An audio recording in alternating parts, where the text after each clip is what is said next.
it comes to students and challenges, it's a really big one, especially in this era. And so it's quite a sensitive issue because you really cannot compromise on education. However, before we went on a break, we said that these are not ordinary times. But I want to specifically go to each school and ask specifically what their request is. What your request is. I'm going to go to Zaki. Zaki, what is your request? It's not, I've been here talking to them saying that it's not enough saying that we don't have access to data, because then I want to equate it to students being required to be in the classroom. If you have to walk, you have to walk. If you have to take a car, you have to take a car. But I was countered by saying that, well, persons have also paid for residentials and then now they're not using the premises. Should the monies be, refunded so that they can have access to data? But we don't want to, go to the specifics. We're still on the generalities. So Zaki, what is your requirement specifically? Because you don't have to write exams, right? Yeah. What's your request exactly? Our request is that, one, students be given some time to understand and adopt. That I agree, because system. even for the physical, when you have to go, before you start class, there's orientation. Before you start to school, there's orientation. They have to tell you where you have to go for your class, where the library is and all of that. And so if there's migration, then we agree that you need time for orientation. And even you realize that during lectures, the very first day is not the day the lecture it's chaotic, starts. Yeah, yes. he tries to make people comfortable with him. Yeah. He cracks jokes. He shares the course outline. And then the first day is like short. I agree. So students should be given that time to go through the system. How much time do you want? Not so much of a time. I want specifics. How much time do you want? How much do you think you need to be able to be ready to fully prepare for the e-learning? Because then this is here. I think taking students a month to go through this is not going to be a problem. Okay, would it worry your academic calendar? Would it be a worry? Because then there's a shadow. We also don't want you people to cheat us, because some of us did 4 years, semester. We don't want, because of COVID, you are getting your degree by some skirmishes. Oh, but I don't think this is going to be the first time in Ghana where maybe somebody will have to do 5 years instead of 4 years. Absolutely. Because in those who were supposed to graduate in 1995 could not graduate in 1995. They graduated in 1996. So would you be okay if you ask for time and then it comes back to bite you later that we have to extend your semester at a point when the COVID-19 is But if we are all on the same page that we are not in normal times, I think we should all be able to make those adjustments and sacrifices. Would you be ready when material is overloaded? You see, don't forget we have a curriculum. With the understanding of our system, we are not going to write quizzes, you are not going to write exams. Okay. You are going to be given the materials to go through. So if you have if you read the material and you have a challenge, then you can contact your lecturer through the system. So you're requesting at least a month? Yes, at least a month. Isaac, so you were on what SRC, is trying to, at least UPSA, is giving some relief packages. What exactly would UG want to do? Because I like us to establish the fact that we're here. It's not that we are rehearsing for the COVID-19. We're here already, and it's all hands on deck. Okay, so students, since the birth of Adam and the removal of his rib, have had challenges with school fees. Have had challenges if there's a new problem, if there's a change, students would always, So what are you doing? What can you do to help? Prior to these times, I think there is an SRC Bibua scholarship that actually helps students who are needy. Okay. And there are myriads of scholarship that the school actually also has that provides support or financial support to students who are in need. And within these times, the deadline for registration has actually elapsed. We pleaded for an extension for students to make payments, even though there are quite a few students who haven't been still able to, make payments in terms of their fees, whose issues are also being duly looked at. For instance, for University of Ghana, we've been able to engage with management to say that students who have issues of fees should be allowed to be signed on to the online system. Okay. Now, you being signed on to the online system would mean that you would have access to the learning materials and the assignments and all that. Oh, Isaac, so let me I need a little clarification here. If you're not able to pay your fees, it's not just a matter of you being able to register. You also do not have access to the e-learning portal. I mean, it's part of, yes. Okay. So it's sort of a certification for you to move on to the next stage of having access to right. this. Yeah, so our engagement with them also permitted that these students would have access to, these online resources. But even with that, there are still challenges. What's that? Students were asked to write mails, send mails to, what's it called, faculty and college heads to actually, for them to be signed on or rolled on into the Sakai system. Some of them have sent mails, but they are yet to be responded to and all that. So these are some of the challenges even in there. Now, what we are saying, as I earlier mentioned, is about the minority who are also of significant importance to, they are part of our SRC. I agree. So we are looking at a way where a special provision should be made. And then this emphasis has always been made. For University of Ghana, the reason why we haven't been able to, come out so much is that management hasn't come out with a holistic model from assessment to mode of teaching, because the trial period took place 2 weeks ago. It ended just on Monday, and then I think I heard there was a meeting. Why the delay? Why? No, it ended on Monday. They were supposed to come out with a directive. We, as I said, the SRC submitted a report to them. I heard of a meeting that happened yesterday, which they are, of course, yet to communicate to students. So as an SRC, of course, we are duly, waiting for these models to be put across, because, of course, you can't fight a demon you do not know. So exactly. You want to face it. Yes, so we would want to see the rollout as to how they would want to implement it after we have made our submissions to them, after which whatever the decision would be from the student body will take place from there. But as it stands now, of course, these are the challenges. The challenges facing students are hardware, internet access, what's it called? Challenges of network instability, challenges of, what's it called? The online platforms being jumped, students having restrictions in terms of, so for instance, on Zoom, it could have a limit of about, the limit could be 300. Some of the classes, we have some extended classes, but a class could have a population of around 450. So as such, there are 150 people who are of significance. I mean, there's a significant percentage of the class who wouldn't have access to the online learning portal. So maybe we'd have to come back to you later after your module has been released, so that we can fine-tune what exactly will be your challenges, because I can see that your challenge is a whole tall and would have to fine-tune it. But I'm going to open the phone lines for you. Maybe students from UPSA, UCC, and Legon, you probably want to call and talk to your leaders here. Maybe they forgot something they didn't touch on. Call us on 0246 807983, 0246 807983. Now, on student loans, right? This has been something that existed even before COVID-19, and I know that has helped lots of students. And if is properly done this time around, also would also give students some relief. What's the status with that? All right, Emefa.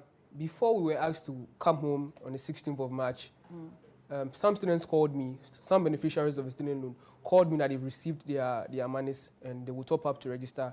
But then, I think few days ago, some also called that they are waiting on student loan, but student loan still hasn't disbursed their funds to them.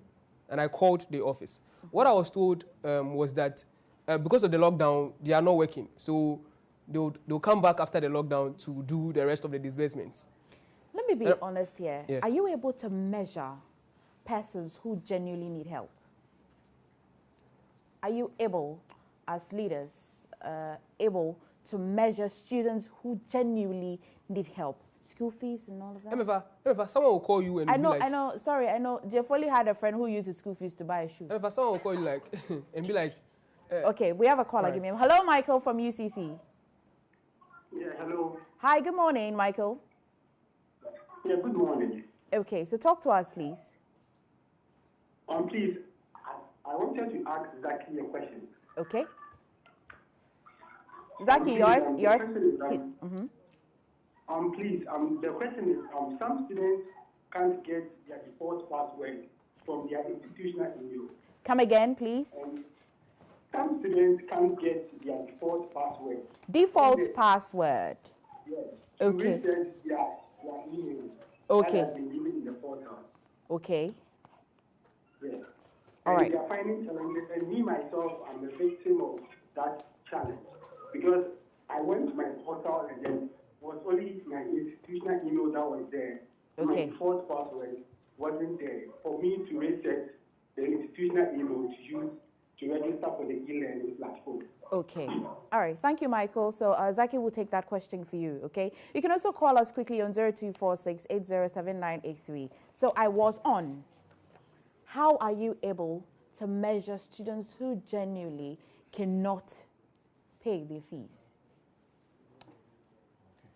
So, considering the fact that resources are really hard to come by. yeah, so we get requests almost every now and then. These people, of course, have access. Actually, I'm sorry. Can you answer that question first? Yeah. Which The is default passwords, yes. yeah.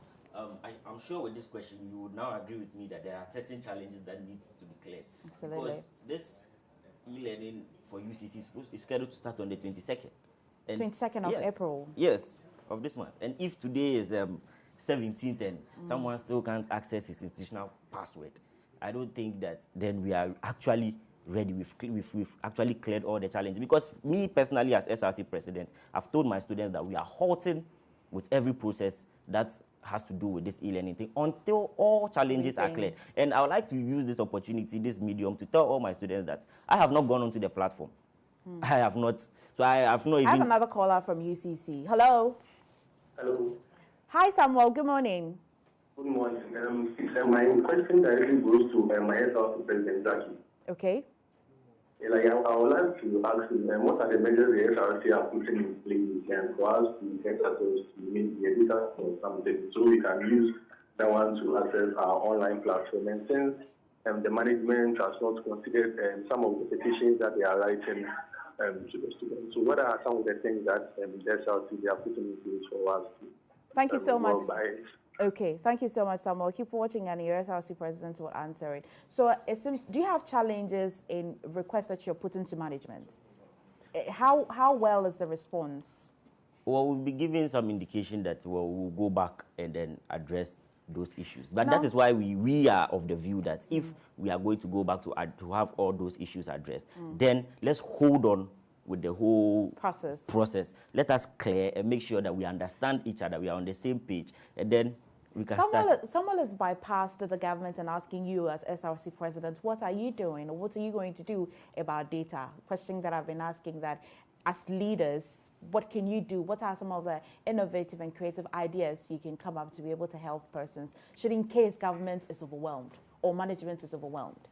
Okay, as SRC, we have resolved on our path that whatever arrangement or whatever financial commitment we are going to make to help university management provide data to students, SRC is ready to do it, because maybe I don't know what the financial standing is. I can't give actual figures here right now, but I know there should be something in the coffers of the SRC from SRC dues and from monies that we gather as SRC revenue. We are ready to commit that to support university management to procure data for students to be able to go online, because for Legon and then KNUST, they were able to charge the 5% increment that came on the fees for the 2016-2017 academic year. Oh, so they've got some money in their coffers? I don't know, but I'm just saying that they were able, but we were not able to charge. Why? Yet. Because that one is another matter. I would not like to go to, but we haven't charged yet. So I think that maybe they were pushing a bit in that direction. So I'm also of the view that SRC should support, and that is what we are going to do. It means SRC would have to script. Yes, we'll do that. Do you have a similar challenge as Legon, as to somebody, it's not that you cannot even register, but some people do not even have access to the e-learning at all, because registration is is what you need to be able to access the e-learning. So these are two challenges. Do you have the same problem? Well, or you can... but you can have, because I know that if it wasn't for the virtual learning or e-learning, you can still be going to lectures until it's about time for exams, and then the list of persons who haven't paid will come up and all of that. Sometimes you can write exams, but you cannot graduate, you can't have, So this one is a simultaneous challenge where somebody is not able to register, and at the same time, the person cannot have access to e-learning. So it means that this person is being denied. If it was a lecture hall, it means the person is being prevented from going to lectures. And is that a history that if you owe fees, you cannot go into the classroom? Is that it? Is that a history in all schools? So with our platform, when you've not registered, when you've not paid your fees and not registered, you can sign up as a guest. Okay. Yeah, and still access the platform. Or you just ask someone who is on the platform to send you the slides, because it's just slides on the platform. So that send you you the slides so that you learn. And then the interesting thing is that management is saying that yesterday the VC said that, okay, he will allow everyone who has registered to write the exams even on WhatsApp. So I mean, WhatsApp and email, lecturers will send the exams questions to you either on WhatsApp or through your email. You access them. So students are complaining that the platform gets jammed and all. The VC is saying that that's an alternative.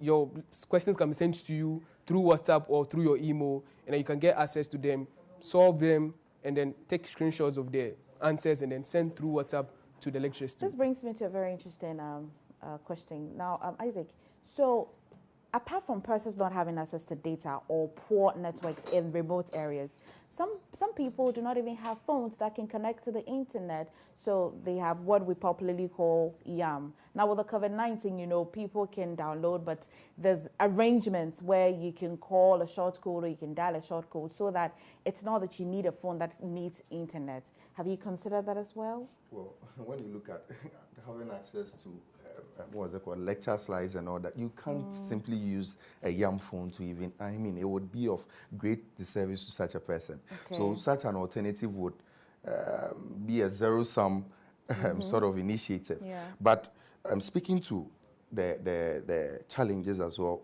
I think even here I failed to make a very important comment that is something that should be said and said on any other day. You see, in all the students with special needs are people who also make a significant portion of our population. You know, in our petition to management, we actually stated what they should do for students with special needs. Of course, they gave assurances, which we as an SRC are also hopeful that whatever they put across there, that is the model that they come out with, would be inclusive. That is students who are deaf, people who are dumb, people who have visual impairments, because these people also pay their SRC dues to the SRC. Also, some students who are being even asked to defer, which was quite unfortunate if they are not able to access the system, which we as an SRC have actually spoke against on several platforms where we've been given these chances. So what we are doing now, or what we are looking now, as I said, from my earlier statement, you would realize that I'm looking at the way where those who will be disadvantaged are catered for. Okay. Because in all we do, we should make sure that those who are not able to reach the very last end are catered for. Yeah. If they have to be drawn to the finish line, they have to be drawn. If they have to be pushed to get to the finish line, they need to. But whatever we have to do, we do not have to leave anybody behind, because they also make part of the significant population that pushes all to do what we have to do. This is a general question too, and any of you can take the answer. Though e-learning is a good one, I mean, even before COVID-19, we should have, you know, considered e-learning. Would you say that in this particular time, e-learning will be a failure? Yes, I strongly believe. Generally? Yes, yes. Because you realize that right now, all Ghanaian students are on the same page. I say this, maybe yes, some may have different views, but I say this because even the National Union of Ghana Students, which is NUCS, is also on the same path with students that the whole process should be halted for all the challenges to be looked at, and then some of the issues addressed. Just like I made clear earlier, that we can't have a perfect system which is 100%, but we can at least solve maybe 70, not even... Not all of it? Yes, at least 70% of the problems should be solved. But UPSA, you've made some impressive, you know, progress. Quite impressive, but then there are still issues we need to look at to make it. So would you rather halt it or buy a lot more time, or, you know, shall we just scrap this whole e-learning and wait, hopefully, that COVID ends soon? Emefa, it will interest you to know that when I say halt, I'm gone. I mean, I'm dead after this show. Okay. When I say continue, I'm dead after this show. Who will be killing you? In fact, people called me and they were like, see, if you don't allow us to graduate this year, we'll kill you. So there's a portion that wants to continue school regardless, and there are people who are generally constrained. Yeah. So Emefa, let's look at the best way for everyone. The middle ground. Yes, so that everyone can get onto the platform. Do you think you're making progress with management? Do you think that management would nearly heed to your call? Well, and if management doesn't, what would be the higher call? Well, for University of Ghana, as I said, we have explored all legal means necessary by writing. I can count about 4 different petitions we've written to management so far. Okay. The fact of which we haven't taken a more radical stance to this is that, of course, for you to fight, as I said, a demon, you need to know the type of demon or monster you are fighting. Okay. They haven't released the holistic model as of now. You've made your inputs known to them. Whether they would include it or not, you would have to make sure they come up with the fine details of it. You critically examine it, whatever the shortfalls are. If those edges could be straightened, then fine, you work it out to straighten. But if they can't, of course, then if it would disadvantage your students, it is just God's calling that you fight for your students. Okay, so I sadly I have to go. Final words. Yeah, exactly. Some students said they didn't get the number to also call Oh Lord. Okay, maybe I have to request for a part 2 of this one. Yeah, because then we are also calling for extension. Yeah. So we'll request for part 2 and then we'll put it now, or maybe tell them to put all of their concerns, and from next week we can continue with the conversation. But from yesterday we continued with a. Shall I take your last word? Yes. Quickly. Yes, I would like to say something quickly. I know the students from University of Cape Coast are listening. Okay. And I would like to tell them that the SRC has taken a decision that we should halt or hold on for now until issues are resolved. Okay. And then we are able to make progress. I urge them that we are telling them that they shouldn't register. Yeah. If they themselves go on to do that, it will be difficult for us to push that agenda or that cause to get issues resolved, which at the end of the day will come back to hunt us. That means we've been our own enemies. Right. So we need to stay together. I would like to assure them that myself, Zaki Abdul Hamid, who has an index number, who has paid full school fees, hasn't registered yet. Manifesto. So thank you very much. You've won already, so. Hi. But Emefa, mine is very simple.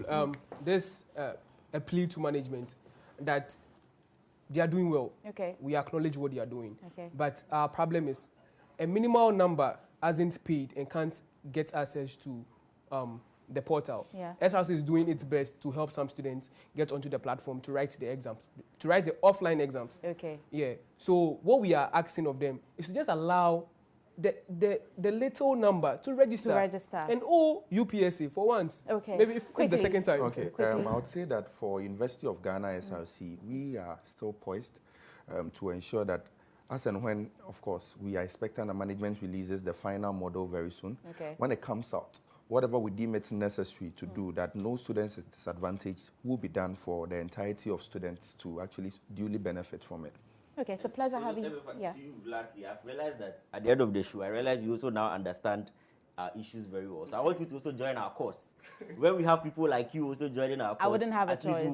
We'll match to them, don't worry. Yes. It's rather a pleasure having all of you, but not on a good note today. Albert Anum, he's the External Affairs President for UPSA. I'm going to be asking you where your SRC President is, first of all. And then I've got Isaac Ajiman. He's SRC President for University of Ghana. He's in the suit. And then I've got Zaki Abdul Hamid. He's also the XRC President for UCC, duly represented in the middle here. I'm going to just jump over you and go to Albert. Albert, so I read in the news some time ago that your SRC President had squandered an amount nearly over 50,000, What's the update with that? All right, so isn't that he has spent over 50,000, but then he has spent 50,000 and then he has not duly accounted for those expenses, Okay. So that is the issue, but not that he has spent 50,000. Okay, so he's suspended as an SRC president, or he's suspended as a student? Not as a student, but an SRC president. Yeah. Okay. But so he has been reinstated, He sent the matter to court, and he won the case, and then he has been reinstated. Oh, that's good to know. So he's still our president. Oh, that's good to know. Anyway, so welcome to my studio. So we want to establish the fact that we're not in ordinary times. It's not like the government just woke up one day and thought that, oh, he thinks you people should just migrate to e-learning. Everybody is adjusting. People are working from home. People, they're frontline workers, everybody. We're not in ordinary times. And so it's not that we're too excited about the challenges. We want to just go over some of the challenges with the e-learning. And then we'll even go to the disadvantages, advantages as well. First, let's go over. Every school differs. So I'm going to go to Legon first. What are some of the disadvantages really? Okay. I'll start to say that I think innovation is the matter of invention.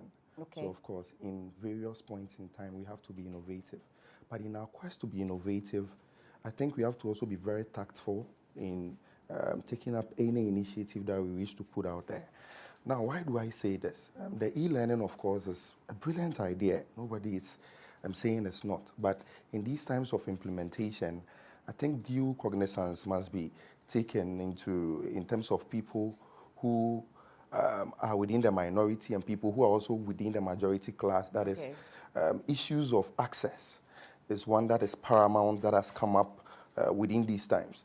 Now, people are of the view that even in normal times, there are areas where network connectivity is very problematic. Okay. And as such, people within these domains find it very difficult to actually connect to the various networks that they are on. Subsequently, people who live in remote areas have close to even no internet access at all. Some of them even have to climb trees to even make calls. Amazing. Is this running through? Is this challenge, would I find this challenge also at UCC? Yes. Connectivity, people in remote areas. Would I also find this? But let me just be the devil's advocate here. Okay, so the challenges to everything like you mentioned. Before the e-learning, students would have to commute to school. People would have to go via, cars, and your car can break down. Either ways, you have to find yourself in the classroom. Do you understand? Yeah. So if we wanted to ask for even data, do you think that the persons or people who are in remote areas are of the majority or the other minority? Let me go to the UCC president. Thank you very much. You see, there are so many challenges, that have been mentioned by the various institutions. So the issue of data coming in is more or less like a way of meeting the students halfway. Okay. So, for example, we've been able to give everybody data, some amount of data. So now you have the data. You don't have the access. So from there, we can then move on to look at the other challenges. But I don't think that we should be in a position as to say, okay, we've just left it that way without also meeting the students, so that the students will know at least some effort has been made by providing you the data. So if maybe you would have to move to a place where you could access internet and then go onto this platform, it's a good thing at least. Okay. Because you don't have a system that is perfect or something that is 100%. I agree. Albert, so what's the challenge here? The fact that people do not have access to the internet, or the fact that I've read that you have to take your exams online? Is it the exams that you're taking online, or is the fact that you do not have, access to the internet? All right, Emefa, thank you very much. First of all, I'd like to greet your cherished viewers, students of the University of Professional Studies, SRC, and the management of UPSA. And also, I want to wish the Deputy Women's Commissioner a happy birthday, Nancy Deborah. All right, it was a popular request to have to do that. Happy birthday, Nancy. All right, sure. But we've bypassed the state of e-learning. Right. We are now challenging the e-exams. Okay. But it looks like students are not really getting what the e-exam actually is. So some students have not paid their fees. So they are not registered students. When you've not paid your fees for the semester, you're not a registered student. So you've not paid your fees, you can't get access to the portal and write the exams. That's one of the issues. Some students are saying the platform for writing the exams is not mobile friendly. So if you don't have laptops or computers at home, you can't get access to the platform and do your exams. Okay. But what management is also saying is that we've been able to do the online learning. Next 10 days, we'll be done with lectures on the online platform. And then we now tackle the issue of the e-exams. What management is saying is that we are not writing a real-time exam, real online exams. Okay. Where you would have to log on to a platform, you'd have to sit down, questions will come, you answer, then you send. I think with that, there will be some complication. You're not doing that. What management is saying that we are going to give you a take-home assignment. Okay. So we upload the assignment on the platform. You go online. You download the exams. You have 48 hours to solve. Either type and send it to management. Either type and send it back to the platform, or you write and then you scan and then you send it to the platform. 48 hours to do that. That is for UPSA as it stands now. Before I let you continue, is it the same for UG and UCC as well? Take-home assignments representing exams. Okay. To come in here, for UG, there hasn't been a release of the model as of yet, because... What module is this? For exam or...? For the holistic e-learning. Okay. Yes. They started a trial period for 2 weeks to assess the impact on students. Okay. And then after which the SRC wrote a well-detailed report to management as to the various challenges students faced, and then our recommendation as well. But to speak to the matter, as I said, I was... Yeah, when you, yes. So when you look at the issue of access and issue of hardware access and all that, there is nothing like a perfect system. We duly understand. But what about the people who be disadvantaged? What provision is being made from them? You see, that is what we as an SRC are positioning as it stands now as. Now, if duly you want to roll out a system, there is a significant minority who, of course, make up the population that elected us as leaders. What is being done for them? That is why when government is putting up a building, even though there are quite a few people who are disabled, but still provisions are made for these people. So which means there is a need to make provision for this minority. What need or provision can be made for them? That is where the discussion should be as it stands now. Because, fine, there are people who would have access, there are people who wouldn't. So these are two different people. As an SRC, we can't say we would totally look at the view of the minority without also considering some of the majority as well. So we would have to find the middle grounds to all these issues. What will be the middle ground? What provision can we make for the people who are within the minority class? Is it that we will make a special provision where they come, they take up the class, and then they are awarded the marks they are duly deserved, or we look at the time where we can all have equal access and then we proceed. So these are some of the things that the lookout should actually be, so that everybody is duly, because they also paid fees and they also paid dues as well. Isaac, I'm going to come to you, Zaki, but Isaac, staying right there, is this not a rhetorical question where management of institutions would have to give a holistic approach?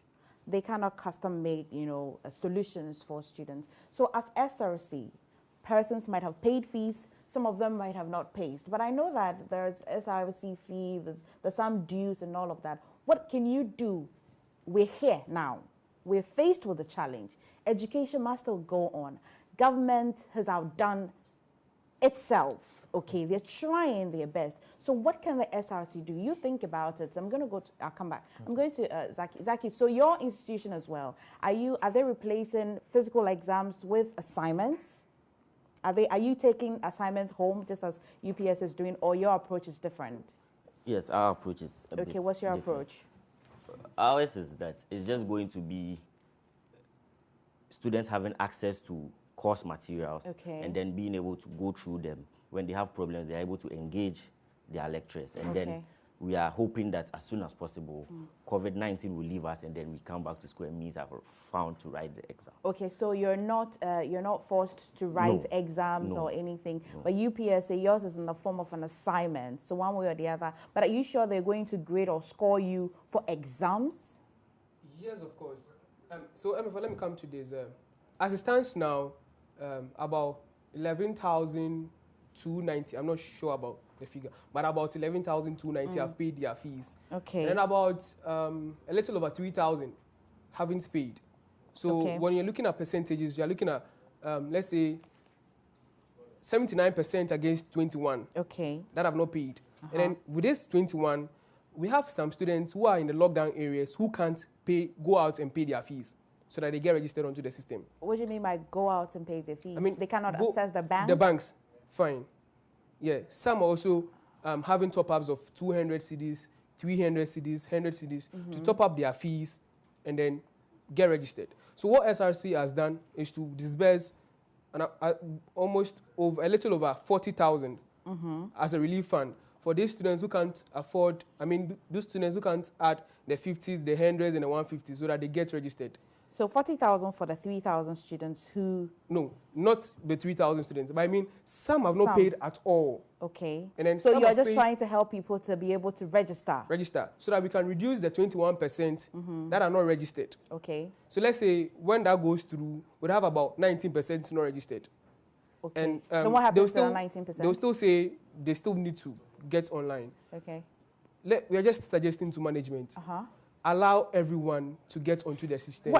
And let's pay later. Okay, my challenge here is that being able to register as a student and being able to pay your fees to be able to register has been the standard. It's been the normalcy. Whether there was lockdown or no lockdown, you were supposed to make arrangements to pay your fees to be able to... Sure, but Emefa, you agree with me, we are not in ordinary days. Absolutely. We're not in normal times. So you don't expect to do the normal things always. At least for once, try and then compromise and make things happen for students. I totally agree. So we're not in normal times. I'm going to go